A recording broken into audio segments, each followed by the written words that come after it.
Так, дорогі українці, шановні земляки, ворог прийшов на нашу землю подло, коварно, ховаючись за санітарними машинами. Дивіться, ось я вам показую дежурний врач, Чуєш? дежурний фельдшер Чуєш, це тут в нас наші. і все остальне з пов'язками лікарів, фельдшерів, санітарів. Але загляньте, будь ласка, в машину, що вони возять у цих санітарних. Вони покидають своїх ранених, убитих, але наповнюють ці машини боєприпасами. Вона не відкрита, треба відкривати там. Все.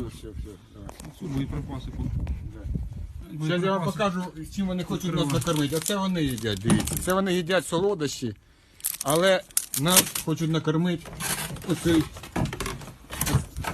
оцими всіми снарядами.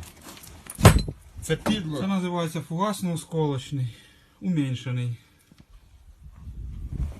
Сняв там завозу того. Да. Чуєш, десь колону наша